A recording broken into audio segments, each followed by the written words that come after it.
The station where our veterans' voices are heard. MBR Talk. Hey folks, thanks for tuning in. You're giving veterans a voice today. Powered by WorkSimple, where we simplify your mission. Find us on the web at mbradio.us. Lock in every Tuesday, 8 p.m. Eastern, for Tracer Rounds targeting veteran resources. I wonder why life feels like chaos, like tracer rounds flying all around you. That's why I created the Tracer Rounds podcast.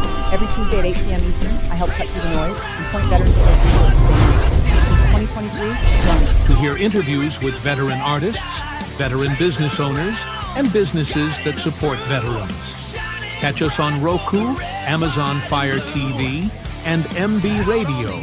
If you miss a show, you can listen again on Wreaths Across America Radio every Wednesday at 3 p.m. Eastern. Tune in to see if you are on target. MBR, giving veterans a voice.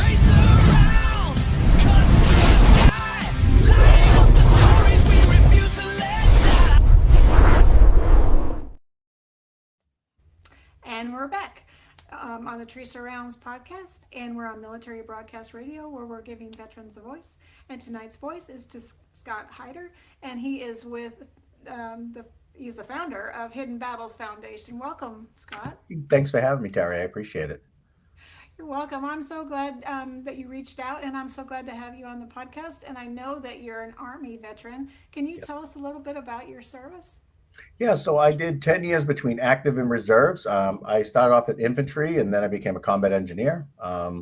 And I did a bunch of humanitarian missions. So when I went in 1991, and I got out in 2002. And so at that time, global war and terror didn't start. So we were doing a lot of humanitarian missions. I did humanitarian missions in Panama and in Kenya. I also was deployed to the Balkans during the Balkan peace conflict. So K4, that was in 2000. So I am a veteran of foreign wars, which I don't know how that works, because it wasn't a war for us. It was more of a, peacekeeping mission. So, but I mean, it's still classified the same. So yeah, exactly. I mean, it's just I can relate to a lot of stuff with the global war and terror guys, and then there's stuff I can't relate. It's just one of those things. But we're all veterans, and we all speak the same language, and we enjoy the same culture. So there's that bond right there. Definitely. So why did you decide to join, and why the Army? So I joined because I grew up in a veterans projects in Boston, and listening to the Vietnam veterans, they would sit there and they weren't talking war stories. They were talking camaraderie. They talked about their service. And, I say that we live vicariously through the 10% of the great stories and great experiences we had in the military, where like 90% not so great, or even could be great. But, we live through those where we joke around a lot about the miserable times we had, or we laugh about the shenanigans that we did, or the misfit stuff that we did. So hearing the stories from the Vietnam vets about, the great stories and brotherhood that they experienced.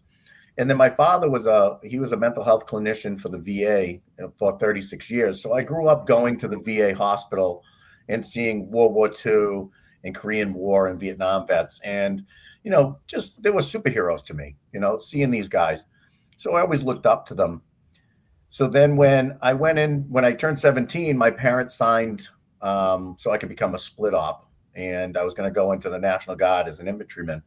And I got poison ivy so bad that they actually sent me home from basic training. So I got a general discharge. Yeah. And then it took me forever to get that general lifted, because it said general and then it said health or medical. So I had to go get medical screens and sign waivers and everything else, because of the fact that I was just covered head to toe in poison ivy. So when I went back in, I went in as a reservist, but I was, like I said, I had done so many humanitarian missions. I would go on, deployments for months at a time. And then eventually, after 10 years in the Balkans, I had sustained a neck injury that ended my military career. So, yeah, so I got out. So how did it shape how you see community and how you see service to others? Well, it was amazing because of the fact that I grew up very poor. Like I said, I grew up in the projects. But when I was going to other places like Kenya and I was working on, as a combat engineer, we built schools and we were fixing churches and we were trying to bring water and electricity to certain villages. And to see how people lived with absolutely nothing, where I thought I had nothing, it was very humbling to me. And it made me appreciate a lot of the things that I did have, because there are third world countries where they think just because you're an American, you're rich. And quite honestly, compared to them, you are, but they live very humble. They live very simple because they don't know any different. And they're not complaining about the Wi-Fi being down, or they're not complaining about not having the newest Jordans. Like, you're dealing and you're walking around with kids that literally have flip-flops made of tire treads and rope, So that was humbling to me. And it made me appreciate a lot of the stuff that I had here in America. So when I did get out, I wanted to give back to my community. I wanted to, show people that we should be proud of where we are and we should be proud of what we have. So I became a police officer, and I spent 19 years as a police officer. Wow. So, and then I ended up retiring, and it changed my perspective on so much things, because I love helping people, even when, like in the military, when you start to lose faith in humanity, right? Like if you're on deployment or you just like have not had enough of people, something will always reel you back into humility. So like say for instance, you're in war-torn Afghanistan or Syria or whatever, and you've had enough of the locals. And then you see that smile from that little kid who's waving and just wants, to give you the thumbs up or something. And it brings you back, it's that mental reset, I think. So that's what it was with me being a police officer. I would deal with somebody who was screaming at me because I was giving them a ticket, or next thing I know, I see an old lady waving at me in traffic. So I was like, all right, this is great. And I wanted to give back, and I wanted to show my appreciation for being, a resident of the greatest country on the planet. So I just wanted to give back. And when I became a police officer, I was heavily involved in community policing. I used to do bike rodeos, and I would do helmet checks and write grants to get car seats and get helmets for kids, because I just thought that we should invest in our future and, build that relationship between police and, the residents. And the same thing with the military. You want to try to build those relationships because you don't want to be, a perception of who you are and what you are, I mean, people saw that in Vietnam, and then we're coming home, they're calling baby killers, and they weren't welcoming home. And that didn't happen, thank God, to the global war on terror, thanks to the Vietnam vets. So, when they come home, my organization, we have so many different activities that we're trying to show them that it is, it's good to come home. It's good to be here and to have that positive, little sub community of veterans and first responders to join into, because we understand you. You're not on Lonely Island. And we find that with a lot of veterans who are, guardsmen or national reservists, where they've been deployed so many times during the global war on terror, that when you have a 19, 20-year-old kid who comes home from his deployment, he has nothing in common with any other 19 or 20-year-old that he's been friends with. So That's true. we're there to pick up the slack when he's between drill weekends. He does, so I don't know if I answered the question, but I went on a good rant there. No, you did answer my question. A service to others. I think a lot of our military in general have that mindset.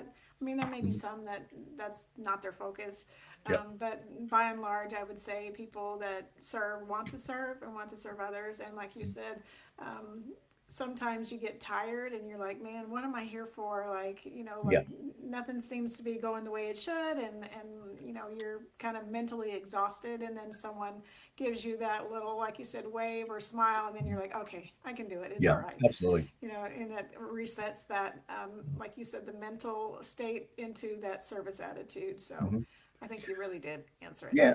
I mean, because a lot of the reason that we join, I mean, let's face it, there are people who join the military to get a better life. I mean, they may be in poverty. They might just, their home life is not the best. And it is an opportunity for them to get away. But in a sense, when you get in there and you become part of that military fraternity, you start to put others before yourself. So you start to care about the people that are around you. And that's realistically becomes the mission now. The mission is to, protect your brothers and sisters in arms, the foxhole mentality. And I think when you get out of the military, you start to lose that. Like, where is that now for a lot of people? For some people, they transition very well. They get out, they go into, they find a job that they're really good at, and they find, peace in that. But there are a lot that don't. They get out and they're kind of on Lonely Island. They're surrounded by people who really don't get, their humor. Like, we have really dark humor and that gallows humor. But our mannerisms are different. Our habits are different. Work ethics are totally different. Where, if we don't know the job, we will learn the job and we become very proficient in the job. So it's hard, but to get that humility back and to find that center of why are you here? It's your task and purpose. Like, I'm here to be better for everybody by being a better me. And I think that's what a lot of people don't understand. What are you here for, in a sense? It's, let's make a better impact and let's find what your mission is. So it's another rant. Sorry. True. A lot of people don't really understand or don't really find their purpose, and maybe until later in life, and they're like, oh yeah, this is what I was meant to do. I wish I would have known it sooner. Because they struggle trying to find where they fit in, especially after they leave service or they leave public service, for that matter. They're so used to giving and they're so used to being in that environment, and then when they leave and retire, or maybe they have to medically retire for some reason, they kind of lose their focus there too, or their sense of purpose. It's like, well, what am I here for? I did this job and this is what I know, and now what do I do? Yeah. So reinventing yourself. Yeah, reinventing yourself is it's a challenge. And there's a huge post-retirement suicide rate when it comes to first responders, because it's their identity. I mean, realistically, there's only a couple professions that you're introduced to as when you go to a cookout: doctor, police officer, or a veteran. And we get that. Like, it's like, oh, you go to a thing, it's like, oh, here's Scott. Oh my God, he just got back from deployment. Like, nobody ever says like, oh, here's Frank, he's an accountant. Like, nobody does that. Right. And when they do something like that, it could be something where it's a little on edge. But I know, like, and I pick on firefighters because I have a lot of friends of them, but how do you tell a firefighter is in a room? He'll tell you. We're a police officer. We make up reasons, and I will tell you, for years, I told people I was a penguin trainer because I didn't want to hear cop stories. And I literally, because my daughter, I used to go to the aquarium all the time with her. I would take pictures of penguins. And when people are like, you're not a penguin trainer, I'm like, yeah, I wouldn't. I flip through my photos and I'm like, oh, look, yeah, this is like P37 and what? He's on rehab. He's coming home. I would make up these stories because I didn't want to hear the cop stories. I didn't want to hear how you got a ticket for speeding and the cop was mean to you. Like, I just didn't want to hear it anymore. So, when you get somebody who comes home, maybe they don't want to be recognized as, sometimes thank you for your services. It's awkward for veterans. It's like, oh, it's just, I did my thing. And they don't realize, because we don't put ourselves on a pedestal and say, I'm the greatest person that ever lives, unless you're a Navy SEAL. Right.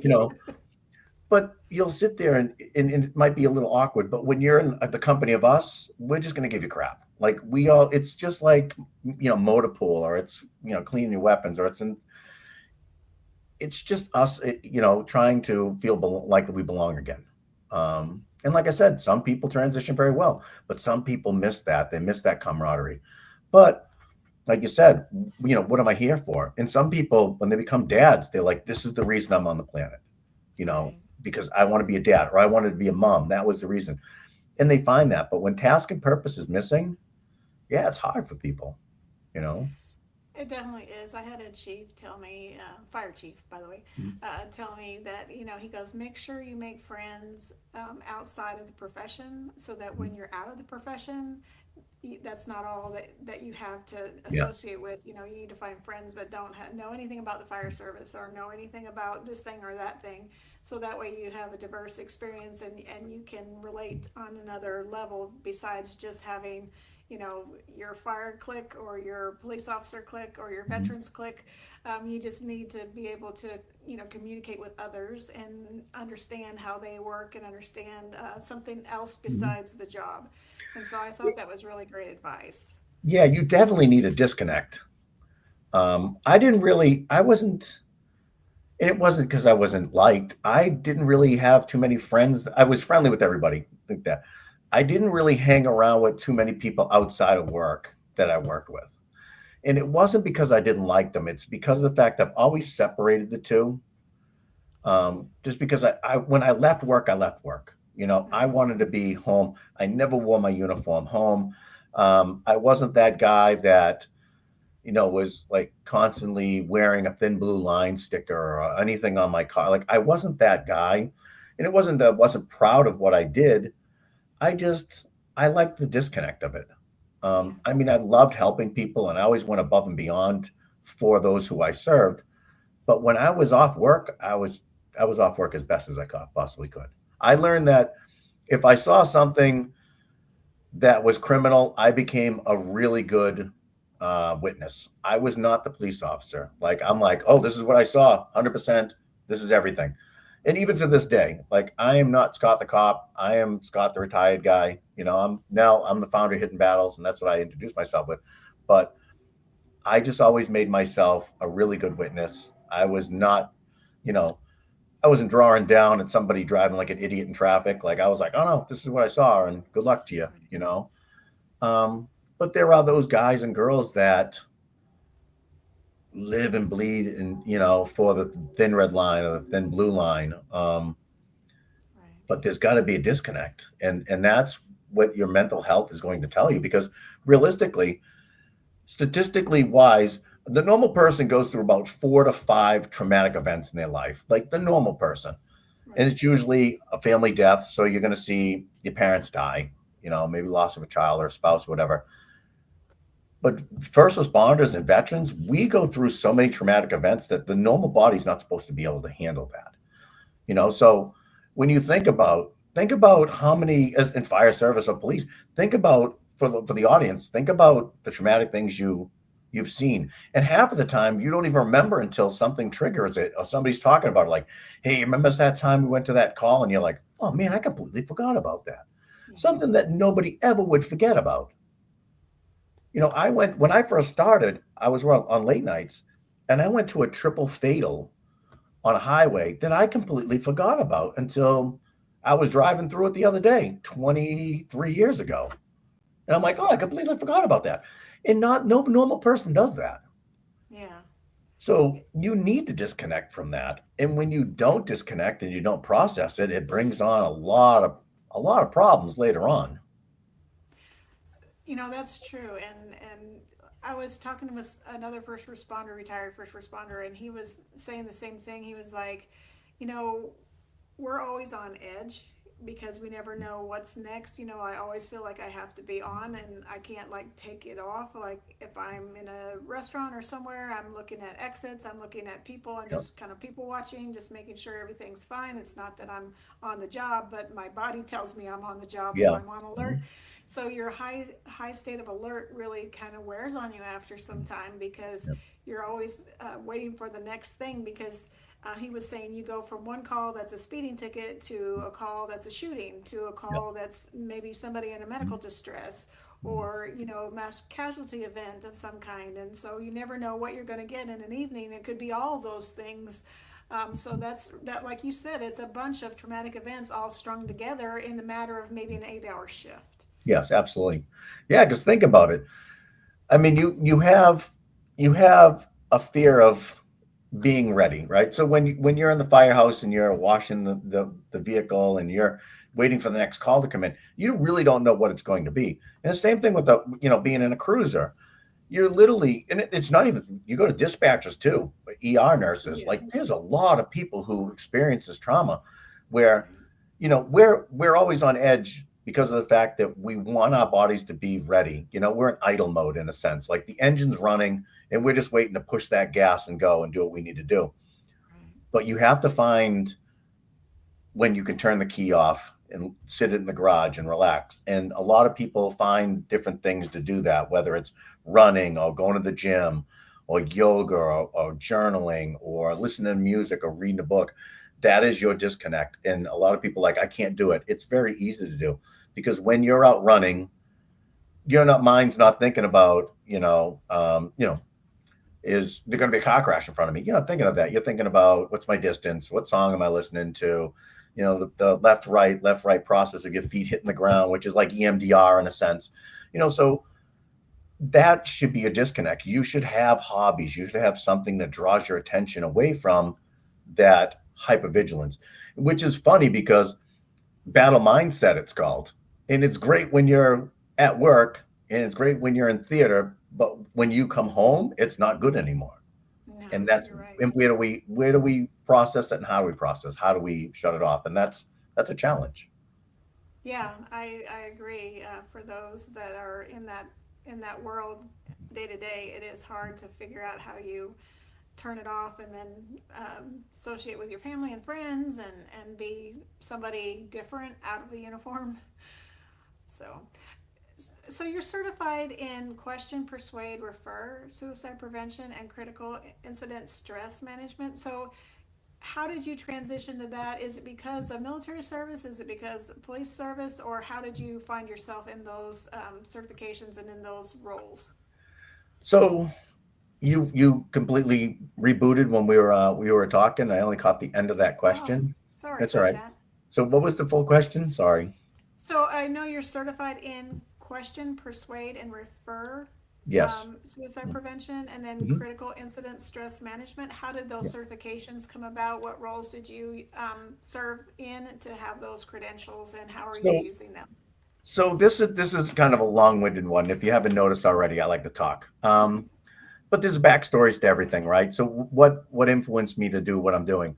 So um, through a string of traumatic events to myself. One of them was the loss of a coworker who had taken his life, and then 2 years later, my brother had taken his life. Then I was the first on scene to two homicide suicides. One I was directly related to because the individual tried suing me civilly over a motorcycle crash and didn't win. So at the end of the week, he had marital problems and he ended up shooting his wife. And I was the second person through the door on that call.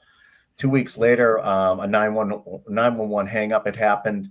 And I went through the door and discovered the murder of a 16-year-old and the suicide of the dad. And he had shot the mom, but we ended up saving the mom. So a whole string of things had happened to me. And I was suffering, but I didn't realize that I was just on edge. I was a miserable person, trying to keep it clean for you. Thank you. And what happened was when I had retired, and so I had been in a cruiser crash that had ruined my career because I had suffered a spine injury that limited my left hand for mobility. And I was unable to qualify with my weapon. So I actually medically retired out.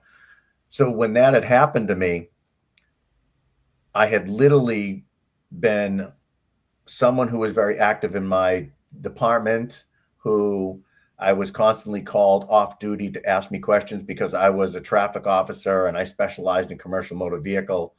And I was on multiple task force. So I would constantly get calls throughout the days and stuff from my fellow officers asking me questions like, what can I do with this truck or whatever, to being completely on Lonely Island. When I went out on injury, nobody called and checked on me. After the first week, nobody cared.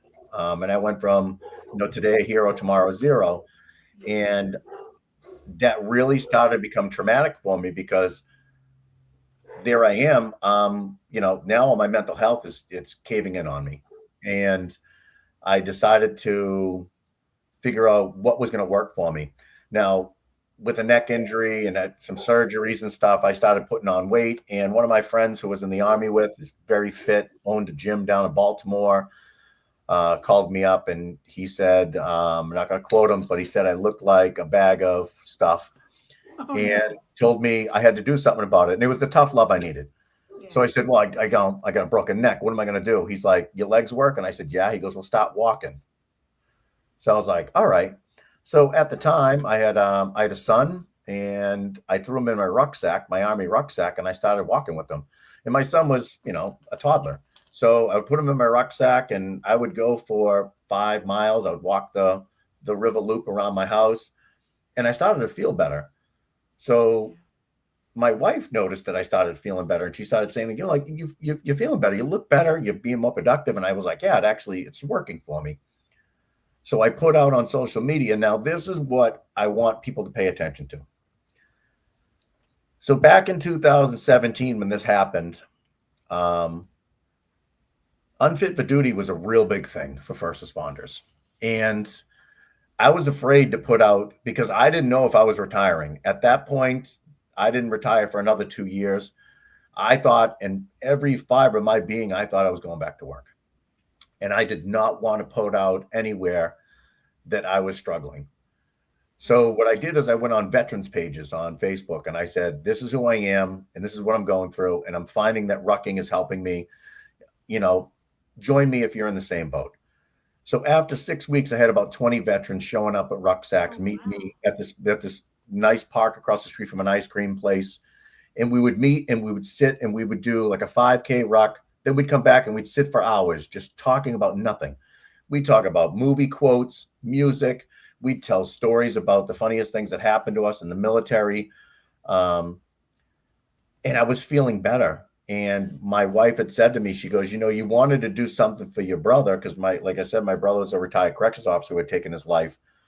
And I said, yeah. She goes, let's start the scholarship for him. So being somebody who worked a lot of different shifts, I don't sleep well at night because I've trained myself to stay up. Because when I was a commercial motor vehicle guy, I would stay up and I would work from 7 at night to 3 in the morning because I would do the paving trucks. I would do like long haul road trucks and stuff. So not sleeping well at night. One night I was reflecting on my brother and I was thinking, like, what could I have done? I've missed the signs. Like, I had intervened twice with him, but I needed to find out more. I wanted to get more and educate myself more so that I could help people not go through the pain I went through.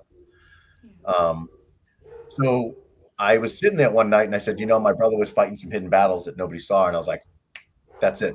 That's what we're going to do. I'm going to start a foundation in his name and I'm going to carry on his honor and I'm going to make it so nobody, or try to deter a lot of people from, going through what I'm going through. So we started doing that and we just started doing rucking and then we started building off it. But I constantly would meet people who said the same thing, like, how could I miss this? So that actually got me into the world of suicide prevention. It wasn't just me trying to create a community for like-minded people to be involved anymore. I wanted to make it so that when I talked to somebody, I could give them signs and symptoms. I could tell them, these are the ways you should ask. This is the way you should have a conversation. And I would like to guide them, and I'm not a clinician. I'm just a guy who is just me. I'm a guy who just is like every other guy, hopefully, but I'm not a doctor. I'm not a clinician. I'm just a person that can talk to people. And I wanted to do that. I wanted just to give people layman's terms, easy conversation on how to talk to people and just get the information out of them and make it so that when you do ask those questions, you're not horrified. You can actually you can go now and encourage them to get help. And that's what QPR is, the question, persuade, and refer. So when I found that program, I'm like, this is perfect. This is what we need. And I got certified so I could start teaching those classes. Because as first responders and veterans, we think that we can talk to anybody. And some people can. Some people can sell, a ketchup popsicle to a woman in white gloves. Some people can't talk to anybody. True. And it's just simple dialogue. And then a lot of people are afraid to ask the tough question because they don't know what to do with it. Because if you ask somebody, plain and simple, you should be asking them, are you thinking of killing yourself? Because if you say, are you thinking of harming yourself? That could be somebody who's a cutter, Right. But you need to just ask them, are you thinking of killing yourself? And at that time, if they say yes, you should be prepared for the next step. And a lot of people are afraid of that yes, so they won't ask. Well, some people, I went to a class too on suicide prevention that the Army was putting on in the unit I was in, and one of the questions or one of the fallacies, I guess, or the myths they were trying to debunk is if you ask somebody if they're going to commit suicide, it's not going to make them do it. If they were going to do it, they already were. It has nothing to do with your question. Yeah. So just putting, because people think that I'm putting that in their head. If I No. say, Yeah. are you thinking of committing suicide? Or you think of, harming yourself or killing yourself or any of that? Mm-hmm. They think, oh, well, I'm going to put that idea in their head. I better not Yeah. ask. But truly, if they were already thinking that way, they're going to Exactly. answer with yes or no, but you're not going to, that isn't going to influence that decision they've already made. 100%. Yeah, there's nothing you're going to say by inquiring, that's going to trigger them to go, you know what, I am.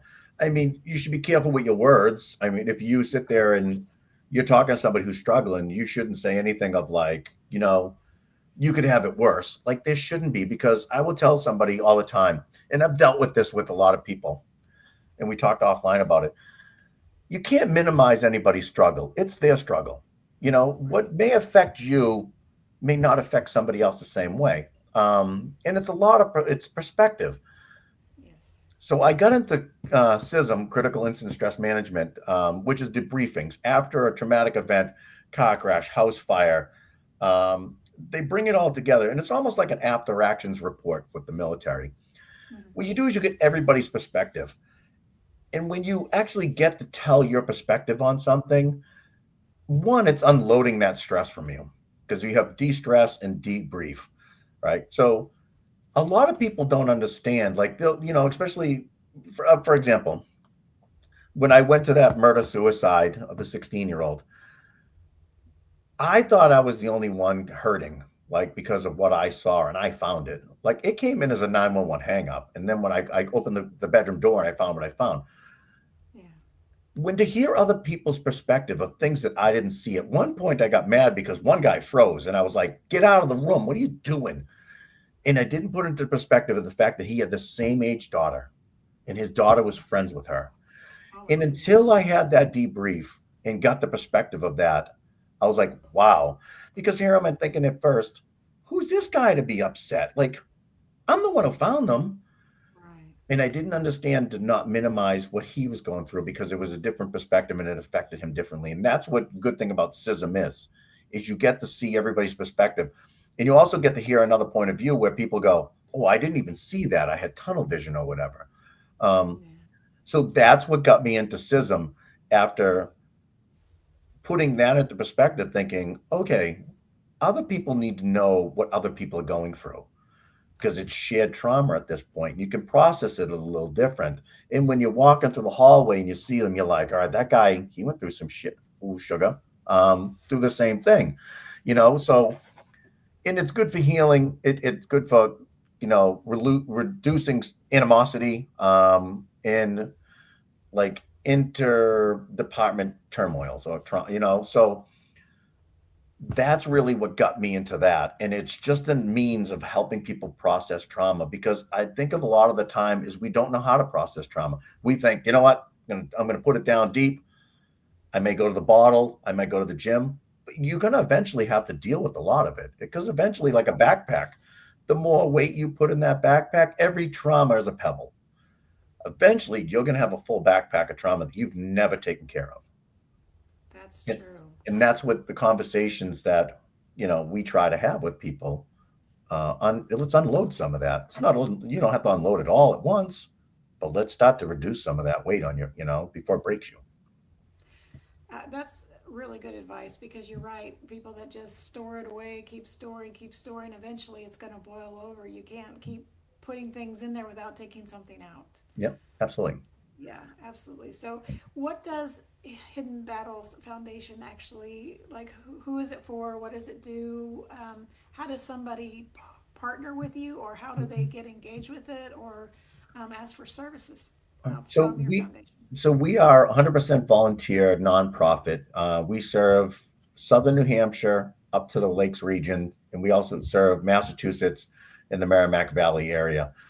We do about 100 events a year, and it's activity driven. We call it activity driven therapy. We're not therapeutic, but it's therapy, because being around other people is proven to be a therapeutic source of reducing stress. So we're like-minded individuals. We do everything from kayak trips to couples cooking classes. We do art therapy, equine therapy, fly fishing, yoga, meditation. We do so many different things because not every shoe fits every foot. And what we want to do is we want to use those activities to draw you into our community where you'll actually meet new people and you can start to build a support system and make friends and have something to look forward to.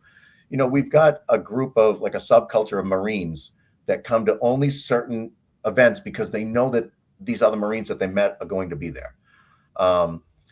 We have people that come to our events from all over New England.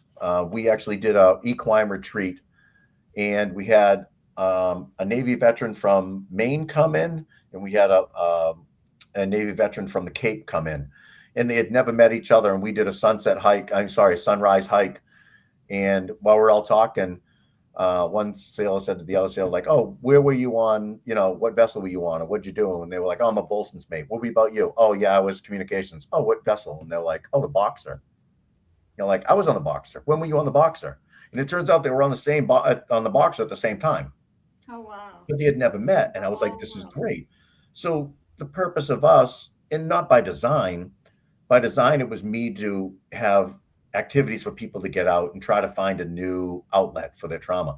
And I didn't realize that organically we were coming into a community of, like I said, like-minded people, to where now we have the Hidden Battles webpage and the Hidden Battles Facebook page, but we have a group called the Hidden Battles Group, where it's designed for people to share events that are veteran and first responder friendly.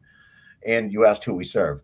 So we serve dispatchers, we serve police, fire, EMS, paramedics, and trauma medical nurses. So basically 911 to the ER.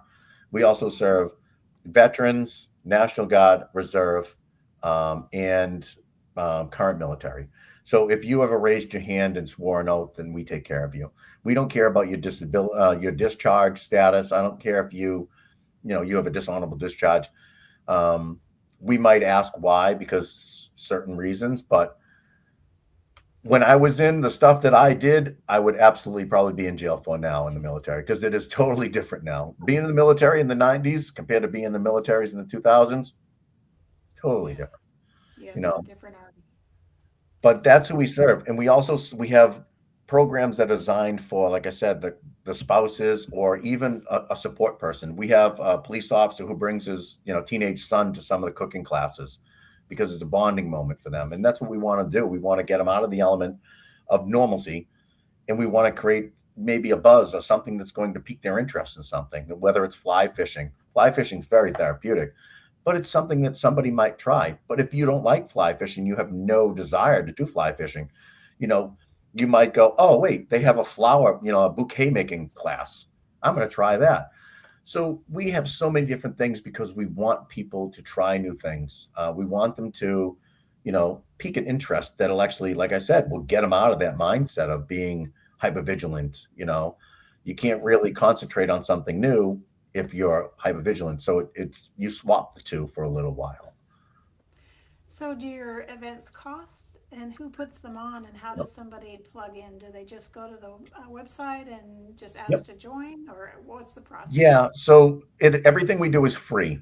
Some events are more expensive than others, so we might ask you for a deposit, and it's only a $10 deposit. And the reason is because mentally, if you have any skin in the game, you're more likely not to bail on it than you would if you don't have anything. So we do stuff with some minor league baseball teams up here in the Northeast. So we'll ask for like a $5 deposit on a ticket that'll get you, your free meal, your ticket, and it's not much. But most of our programs are $0. All the money that we get, like I said, we're 100% volunteer. I write grants. We have a lot of sponsors, corporate sponsors, banks, individual donations. You can donate right on our website. But if you want to get involved or you want to join any of our things, you go to our Facebook page or our webpage, hiddenbattlesfoundation.org, or our Facebook page, which is Hidden Battles. You can go there and you can see it all listed, the events. And all you have to do is when on it, it'll say, here's a link to sign up. And you just sign up. And we just ask a courtesy. If you can't make it, let us know so we can backfill that spot. Right. And so is it hiddenbattlesfoundation.org? Is that what you said? Yes, it I'm is. going to put that in the chat so everybody can take advantage of the programs if they're in the area, because you said it's based on a region that you're able to help those Yes. veterans or first Yeah. responders. And I mean, we have people, so we do an event called the 22 for the 22, and it's a 22K ruck, and we do it at Newfound Lake in New Hampshire. And what we do is we put it out, and that event is a fundraiser for us. It funds a couple of our other events, and it's $25 to go. And we've had people from all the way from North Carolina come up to that event. So we don't turn anybody away. Even, and I will tell you, for a lot of our stuff, we have people who want to be involved, but they're not first responders. So what we do is we tell them to volunteer for setup, and then hang out for the event. We have a lot of people that do our culinary program. So what they do is they volunteer, they help with all the prep work and everything else. And then if we don't have people show up, well, they jump into the spot. So no money's being wasted there. So there is, like I said, I don't turn anybody away. And I find a reason to eliminate the no's. Like, I can't do it because it costs money. That's why our stuff is free. And I know, as a first responder, if you want to do anything with your family, that means you have to work overtime or a detail. And it's kind of counterintuitive, because now you're going, I want to do something with my family, but I have to take time away from my family to afford to do something with my family. So that's why we don't have anything cost anything. We have people that don't have licenses, or they have brain tumors and they can't drive because of seizures. So we actually work with another nonprofit that'll pick them up and bring them to our events. So that's, we eliminate every no. I can't do it. No, why? Because I can't afford it. Well, we can pay for it. I don't have it. I don't have the gas money. I'll give you a gas card. Like, we make sure that you're not going to say no. Like, if you want to come, literally don't check the box and say, I asked. Like, no, you can come. We'll find a way. That's awesome. Removing all barriers and obstacles is amazing, because and people sometimes want those barriers in place so they can say no. Like, Yes. no, I'm sorry, I just don't have the money for that. I'm not able to, or like you said, I can't drive. Well, okay, we'll pick you up. Like, if you remove those barriers, they're kind of forced to engage, because I think they really want to, but they don't want to all at the same time. Yeah. Because they think they might get better, and maybe they don't want to. They're like, oh, I'll be forced to talk to people and maybe, Yep. have a connection with somebody, and I don't know if I'm ready for that. Yeah, So, exactly. So I call them box checkers. They'll call me up. So I have people call me up and they're just not ready to get help. right. And they'll, like, they're having marital problems, and the spouse is like, you need to get help. You need to go to AA. You need to get in a peer group. You need to do something. So what they'll do is they'll call me up and they'll say, I need to get help. And I'm like, fantastic. I have gone to the point where I was that guy. As soon as I heard no, I checked the box and said, nobody's doing anything for me. And I did it. Right. And like I said, I've learned from my mistakes, and I tried to listen. My mom told me I was unique and there was nobody else like me, and she lied, because there are so many people like me out there, looking for that no, because I wasn't ready. There are people out there who say, oh yeah, listen, we have guys that come to our peer support group because their wives or their husbands tell them, go to peer support. And they sit in the parking lot and they watch YouTube. They're checking the box. They're not ready. And I'm not going to force them to be ready, because it's going to be a bad experience for them. And then they're going to be like, nope, I did it. I wasn't ready for it. They're just not ready. Or that person that calls me and tells me they need to go to a sober home. And then I call some of the organizations that we work with that are, substance abuse or drug abuse. So we'll call them up and I'll say, yep, you got to leave Monday. Oh, as much as I would love to, I can't, because I'm cleaning my garage out this weekend, and Tuesday's trash day, and I got to put everything out on the curb. You're not ready. If you're coming up with those, you're not ready. You're checking the box because somebody told you need to get help. Look, I called, check the box. And you can't force it on them, because it's like, if they're not ready, it's not going to work for them. They have to be invested in their mental health, and they have to be invested in their recovery. And if they're not fully ready for it, then they're wasting people's times. That's true. I mean, you can spend thousands of dollars trying to help somebody get better, and until they want to get better, they're not going to get better. It's going to be wasted effort and wasted money, because Until somebody's really saying to themselves, yeah, I need to change, I need to do something different, nothing's going to be different. And there's nothing wrong with It's an that. old I mean, pattern. it's okay to say, I'm not ready for that help, but Right. make small changes. If you're not ready for that big, massive change, then you should be making small changes. You know, mental health is like a car in a sense. You have to do oil changes, you have to do maintenance on it, right? You have to rotate the tires, right? Which is you changing your mindset. Like we had said earlier, like that car is running and it's always idling. It shut the car off at times. But your body and mind are the same way. People go to the gym and they work out their body because I need to be physically fit. But you need to be mentally fit too. So you need to do things that are going to make you mentally fit and better. And maybe you're not, in the point where you're like, I need, my brain's gonna be overhauled. No, maybe it's like maybe you need to go and talk to somebody, walk and have a coffee with a friend. Just talk. Right. It doesn't have to be about the traumatic stuff that you're going through, but it could be about some of the stuff you're going through. Is work stressful to you? Is your finances stressful to you? Your relationship stressful? Did you get a new dog who's like you thought was going to help you with your stress and it's not? The way that you're going to do this is unpack slowly. You Right. don't take a 10-mile walk in the woods and come out in a mile. Like it's a process. And Right. that's what people need to understand. I agree with that. And we also talked about earlier too that, it's okay to ask for help. It's okay to need somebody to talk to. It's okay to need some type of therapy, whatever that looks like or whatever that is. If that's fly fishing or if that's actually going into somebody's office and sitting down and talking with them for an hour or two or whatever the case may be. But, there shouldn't be any reason why you can't get help if you want help. Yeah, It's available on all kinds of different levels. If you're at work and there's an EAP program, I bet you, or if you're a first absolutely. responder, there's probably some kind of first responder health that's available to you. Or if you're a veteran, their VA is available to you. Or there's all kinds of other organizations such as yours that are available to talk to people and to help people and to really coach and guide them to other services that might, benefit them. So, there's the stigma is gone with people, that want or need help or just want to see if they can work through some issues they've got going on. Maybe they, don't really have a problem per se, but they really just need some help kind of resolving some issues in their own mind. So there's help available and there's no reason why you can't say, Yeah. hey, I just need to chat with somebody for a few minutes, because the stigma of needing help or asking for help isn't out there anymore like it used to be. So let's put it this way. This is how weird we are as a culture, as first responders and veterans. We have no problem going in and telling everybody that we're going to have a colonoscopy, right? We have, which is the most embarrassing thing on the planet. But yet we have a problem going in and saying, yeah, you know what? I'm talking to a therapist. Like, what is wrong with that? Right. Like it confuses me. And like I was on a regional response team. We worked with SWAT teams and we did a whole bunch of things. I said I was a combat engineer in the Army.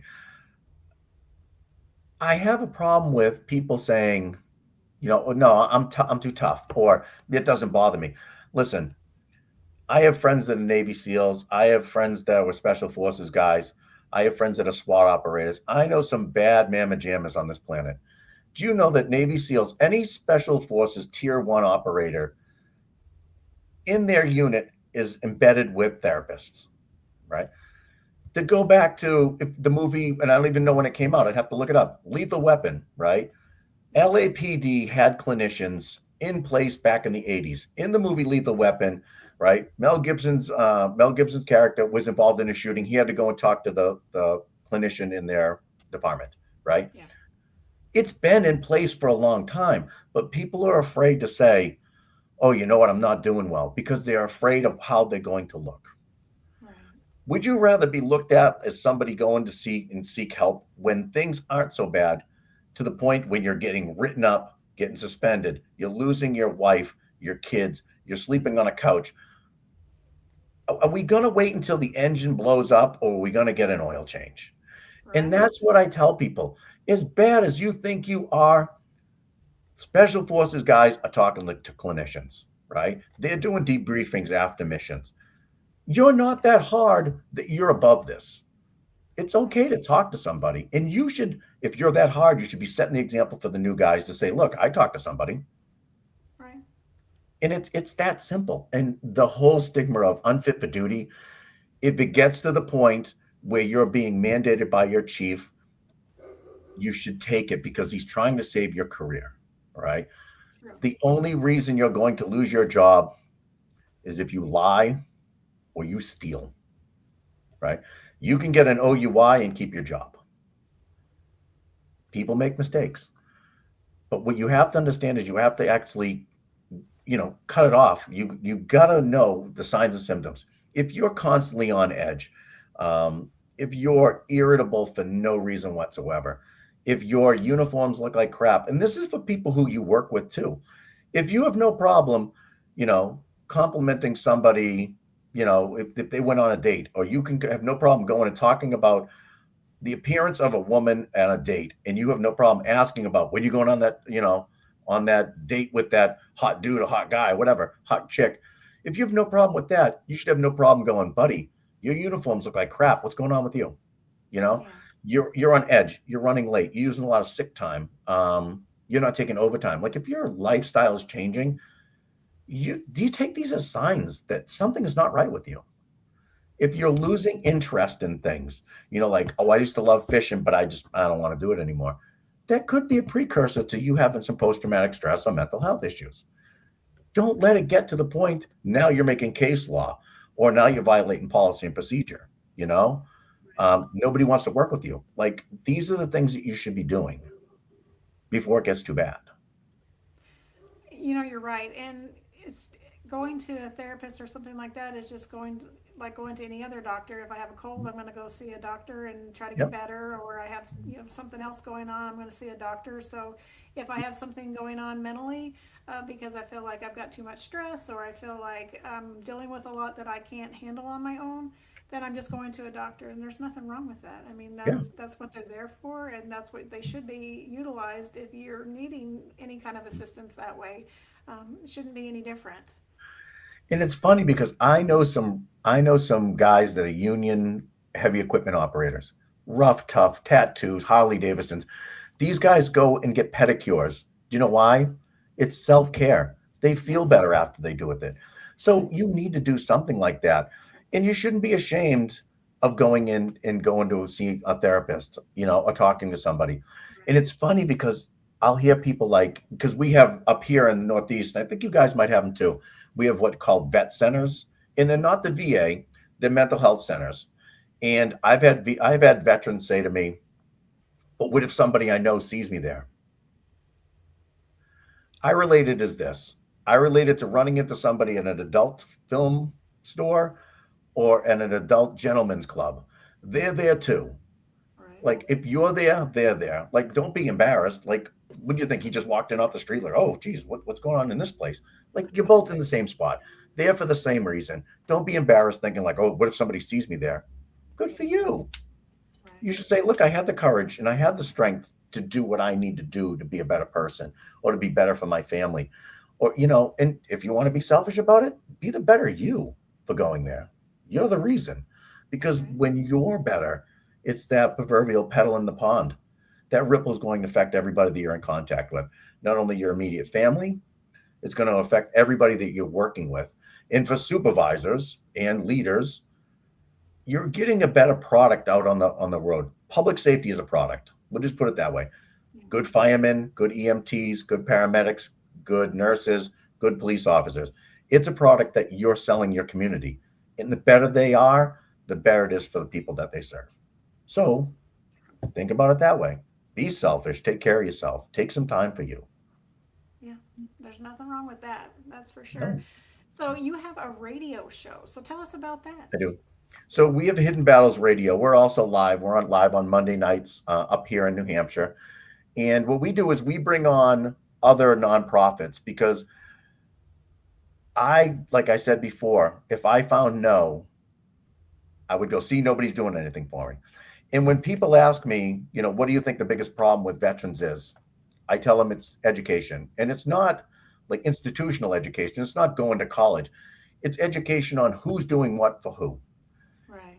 And what we do is we have so many nonprofits out there and so many resources out there that just strictly nobody's heard of, or they may be new, who are doing great things. So my radio show, we bring them on and we have a casual conversation, just like we are here. And we talk about, why they serve the community, what brought them to doing it, very similar to what we're doing. And then we talk about stuff. And what we do is we bring on Veterans Legal Aid. We bring on Vouchers for Veterans, which is an organization that gives money to veterans so they can buy food at the farmers market. We bring on Operation Delta Dog, who's one of our partners. I have a service dog through them. So we bring them on so that our listeners are educated to go, oh, they are doing that. Because you can't say nobody's doing it for you. And I'm taking that away. Like I said, we're taking away those no boxes. So we bring in all these different other organizations and we talk to them and we say, what are you doing and why and what can you do and how can we help? Because as Hidden Battles, like I do my part and I'm only a spoke in the wheel, but my mission is not Hidden Battles. My mission is to improve the life of our local heroes. I want to have better brothers and sisters in uniform and past and present. And I want to help I want to help them still. So it's not about Hidden Battles. It's about getting the resources out there so that people know they exist. And that's what our radio show is. We have a lot of humor involved in it. There's a lot of gallows humor. We quote movies. We pick on each other. And it's 2 hours of comedy with a lot of information thrown in there. So you're on linear radio? Yes. At what time and what channel? So we are we're on 7 p.m. East Coast to 9 p.m. East Coast. We're on a radio station called WSMN, but you can stream live with WSMN.live, or you can go to our Facebook page because we stream live on the Hidden Battles Facebook page also. I like the Facebook page because we can interact with everybody. People can, chime in. We do a lot of giveaways. We give away books, signed books from people who appear on the show. We give away merchandise, Hidden Battles merchandise and stuff, because we'll do, we want to keep them engaged. So what we'll do is we'll say, hey, in the first hour, I hinted about this. And whoever can come up with that answer, I'll give a t-shirt to. And we cut it off at a certain time. But we want to keep people engaged.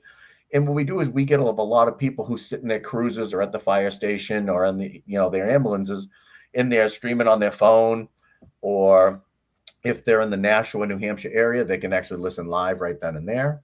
So it's fun. I mean, I enjoy it because it's an outlet for me.